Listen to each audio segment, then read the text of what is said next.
she'd see you two together. Nice to see you again, Traveler and Paimon.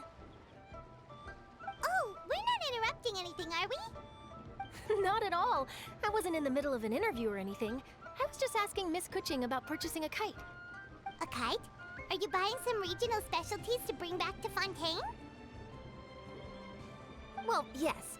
And... It seems you haven't heard yet. The theme of this year's Lantern Rite is kites. Oh, so that's why Paimon has seen so many floating in the sky. Liyue Harbor is always changing, so it is only fitting that Lantern Rite should change in turn. The Qixing believes it would benefit Liyue to build on our own cultural foundation by embracing the technologies of other nations. After all, it is said that the stones of another mountain may serve to better polish one's own jade. yeah, remember my business meeting with Tianquan Ningguang the last time I was in Liyue Harbor? That's what it was about. But all I really did was use my network to introduce Lady Ningguang to some interesting people. I'm not sure that quite counts as fostering cooperation.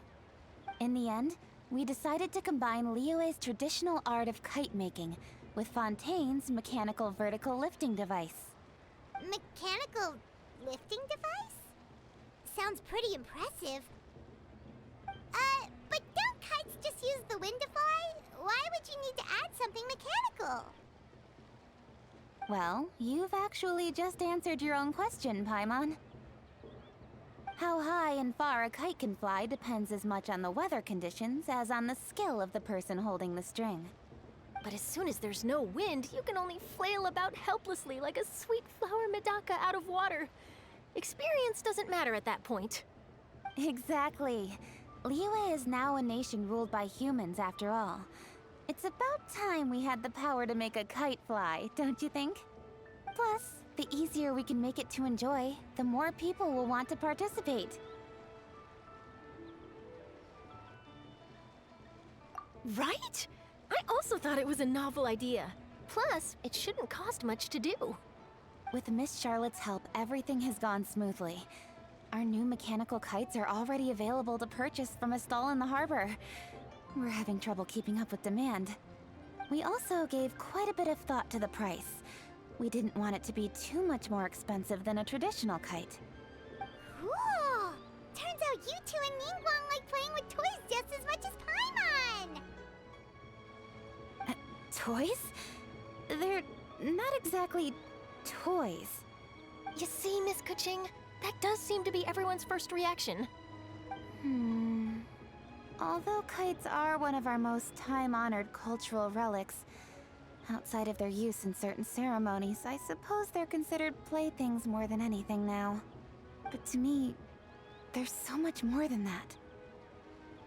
Think for a second about how remarkable it is that a flimsy paper kite attached to a string has the capacity to touch the sky. It is this slight piece of paper that also carries the weight of Liyue's cultural traditions. There's an old poem that goes, "O kite born of paper, flying true in sound, a lone traveler wanders, just waiting to be found."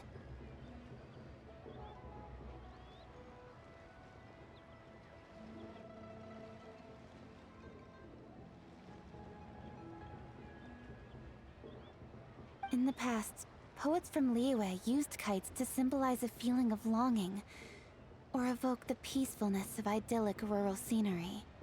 If the people of today can derive enjoyment from this activity, they will not only be more likely to better appreciate the tradition, but also to pass it down to the people of tomorrow. That's the Kuching we know, always thinking 5 steps ahead of anyone else. Well said, Miss Kuching. I've learned quite a bit myself. As long as you're willing to listen, I'm happy to share. I also know quite a lot about the various folk traditions related to kites. For example, whenever a kite blew away, people would say it was the Adepti that summoned the wind to take it away as an offering. That way, you can turn an unfortunate event into an auspicious one. What about something more fun? Do you know anything like that? More fun. Let me think. Oh, I suppose we should first talk about how kites are made. It's another one of our precious forms of traditional craftsmanship. My grandfather told me that back when he was a boy, children learned the art of kite making step by step from their elders. First, you use the thin strips of bamboo to construct the frame. Then, you draw a design of your choice on a piece of paper, paste it onto the frame, and tie on the string. Then, you look towards the sky and release the kite to soar among the clouds. Some people write down certain names or desires on their kites, cut the string, and let them fly free. Others may place particular thoughts or meaning into the design itself. Are certain designs associated with certain meanings? I'm gonna jot all of this down. Well, for example, kites in the shape of a butterfly typically symbolize freedom, happiness, or the desire to break free. Fascinating. What else can you tell me? The scissored-tailed swallow is the most classic design. It symbolizes good fortune and joyful tidings. Different colors also have small variations in meaning. Are these commonly understood meanings and symbols in Liyue? Kind of like the language of flowers in Fontaine. I believe so. Most have probably heard something about it from their elders at some point. If you're interested, Miss Charlotte, I have several books on the topic that I could lend you. They could be a useful reference. That would be a huge help! Great! Looks like I've got the outline for quite the article on my hands. Perfect! We're gonna take a look around. Then I'll show Miss Charlotte to my home for a little while. I almost forgot. The Ministry of Civil Affairs is hosting a kite flying contest on the night of Lantern Rite. If you're interested, you're more than welcome to bring a kite and participate. The rules are simple. Whoever flies their kite the highest and furthest within the time limit will receive a special honor along with a secret prize. I've already prepared more than enough empty film for the event. I can see the spectacle already. Oh, Paimon was on board the moment you said secret prize. Then I'll look forward to seeing your performance. You bet! See you then!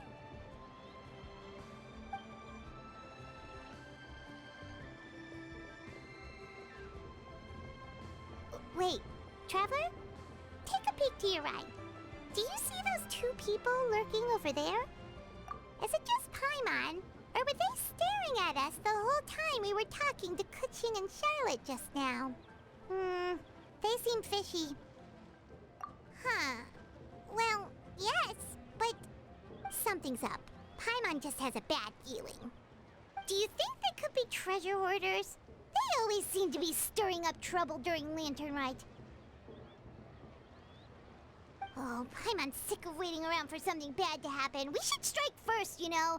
Foil their plans before they even begin. You go right, Paimon will go left.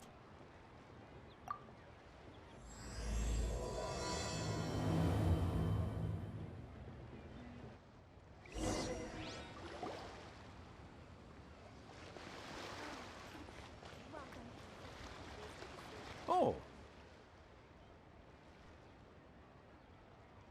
It is with such an air of urgency that you appear before us. Your comportment suggests you believe us to have committed some heinous crime. Perhaps you could enlighten us as to your intentions. Whoa, where did this fuddy-duddy come from? You should be the one doing the enlightening, buddy. Don't think we didn't notice you eavesdropping. One look and we could tell you were up to no good. Tell us everything, starting with your name. One bears no secrets before two such as yourselves. You stand in the presence of the mighty and illuminated Adeptus, Mooncarver. For the purpose of this foray into the mortal realm, however, you may address one as Hojong.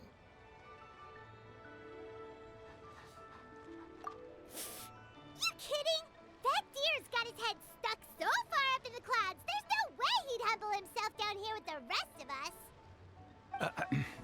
You may want to hold your tongue, Paimon. Don't think that Paimon is gonna believe you just because you know her name. Let Paimon guess. You're supposed to be Mountain Shaper, right? Indeed. Mooncarver and myself have descended upon the mortal realm for a visit. The two of you may call me Jiahu. Huh. Looks like you did your research. But in our experience, the harder you try to lead us on, the more likely it is that we've got a big fish on our hands. We'll go straight to the Millilith and have you arrested for impersonating a Death Guy. Preposterous. Utterly preposterous. Right. Tell us something that only an Adeptus would know. And it better not be some common knowledge that any person on the street could tell you. During the last Lantern Rite, we gathered at Mount Hulao with Rex Lapis and made use of Cloud Retainer's supreme cuisine machine to prepare bamboo shoot soup. Perhaps you have some recollection? The flavor of that soup was more than enough to whet one's appetite. As such, Cloud Retainer assented to my use of the device beyond that singular occasion, providing other recipes to boot.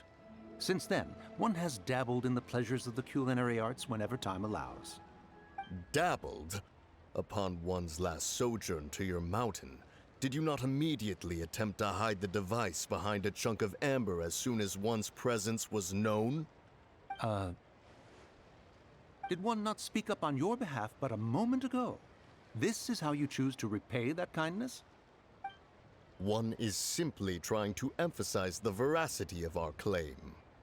That does not mean you should reveal personal matters so readily. They might think one bears no difference from Cloud Retainer. Forget it.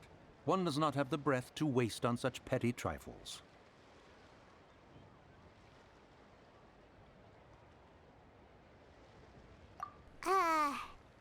That might have been more detail than we needed. Seems like you two are the real deal, and Paimon sorry for suspecting you. But, for beings as forgiving as yourselves, this is just water under the bridge, right? You indeed have an agile mind. Cloud Retainer was not mistaken in her high estimation of you. Paimon's still curious about something. It's just... Paimon can understand why Mountain Shaper is here, but why did you decide to come to the city, Mooncarver? It's not really your thing, is it? It is but an inevitable eventuality. Long have the mountains remained strangely idle since Cloud Retainer's move to Liyue Harbor. With Lantern Rite near at hand, one would expect Cloud Retainer to provide us with an account of the festivities in advance. Yet to this day, she has failed to appear. Cloud Retainer is hardly the forgetful sort.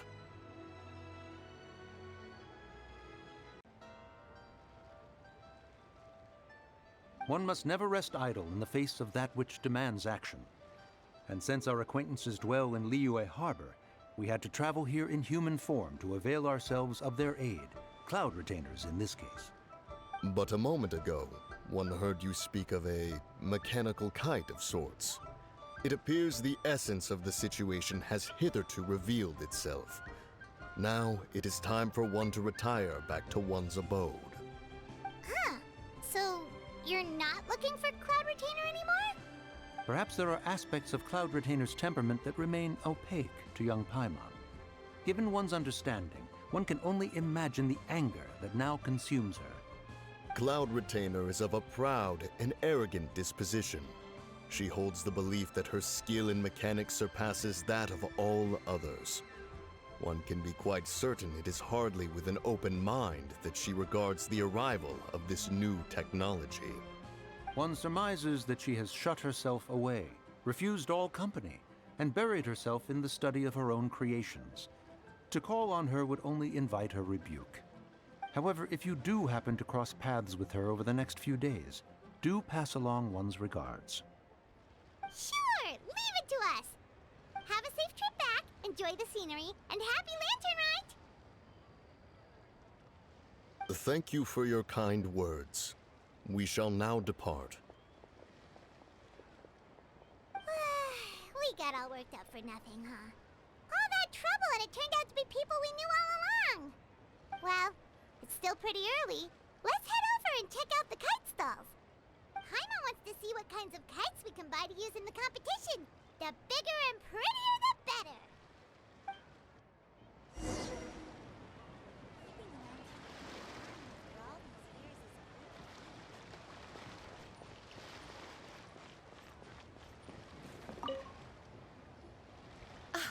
Welcome! Are the two of you looking to buy a kite? Would you like me to go over the different designs? Ooh! A scissor-tail swallow! And a butterfly! And oh! This jade chamber design is our newest. It's been selling like crazy over the past 2 days. Does it also have a unique meaning? Of course. The jade chamber symbolizes wealth and abundance. The kite bearing its design is said to bring riches in the future to those who fly it. Oh, now that's Paimon's kind of kite! I apologize for the interruption, but are all your wares in order, Miss Genuine? Yes, they're just over there. The paper, bamboo, and dyes. All the necessary kite-making materials. Wonderful! I'll pack them up and get a guard to deliver the goods to Yilong Wharf for you. Yilong Wharf? Oh, wonder what that place is like during Lantern Rite. Paimon would love to go take a look. Well, if the two of you are interested in going to Yilong Wharf, then could I trouble you to find Gaming and deliver these goods together? Is Gaming the guard you just mentioned? Yes. The communications office handles shipments and transports around Liyue. He works for the Secure Transport Agency, one of our sub-organizations. The problem is, many of my colleagues have taken leave during Lantern Rite to spend time with their families. So, our available workforce has seen a dramatic decrease recently. If you were willing to help out, then I could get a head start on my next appointment. You do seem really pressed for time. Of course. Hard work deserves ample rewards. Now, at this time of day, Gaming should be somewhere in the vicinity.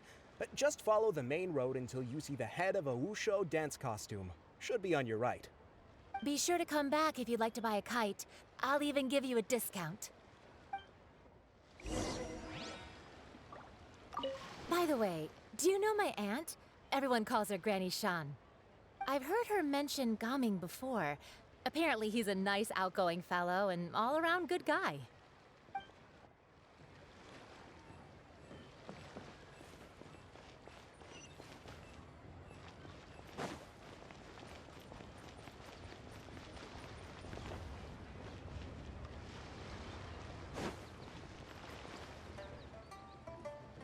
Wait, I thought we had an agreement. Loser buys dim sum tomorrow? Look at you, scowl like that for much longer and your face might stay that way. Hey now, don't be upset. How about this? You extend the invitation, and I'll pay. No way, Gaming. You're always the one picking up the tab. I'm not trying to be a sore loser. I just didn't expect you to come from behind to win like that. That was nothing. All in a day's work, friend. Perfect! Gaming is here! Sorry to interrupt, Gaming. We just spoke to a guy from the communications office who needs you to deliver some goods to Yilong Wharf. Oh, that must have been Longzhou. Looks like I've got work. Gotta go. Sure, go do your thing. Let's have a rematch when you get back. I won't let you win so easily next time.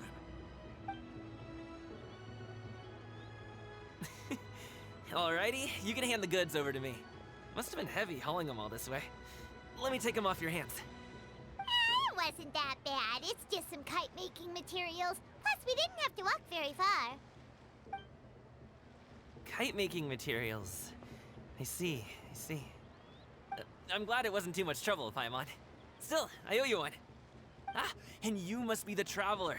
It's nice to meet you. Thanks for your help. Huh? You know us? There probably aren't many in Liyue who don't. I've heard quite a bit about you two. You're quite well known around these parts. Oh, and please excuse Longzhou if he forgot to thank you. Take my thanks in his place. He's a good guy. He's just been super busy lately, running around from place to place. Don't be too hard on him, yeah?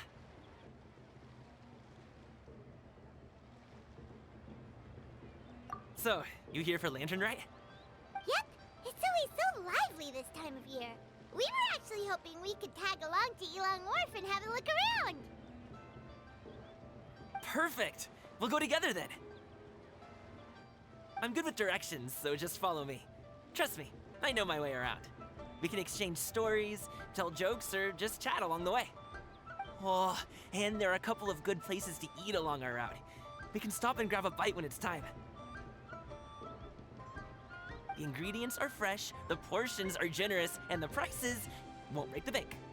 You can order anything, and I promise, you won't be disappointed. Order anything?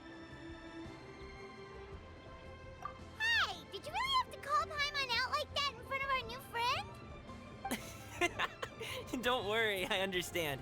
I joke around like that with my friends, too. It just shows how close you are. Do you need to pack anything up before we hit the road? I can wait. Nope, our things are always packed and ready. We're pretty much travel experts at this point. Oh, that's right. Then let's get going. If we run into any trouble, you can count on me to protect you. I am a guard, after all.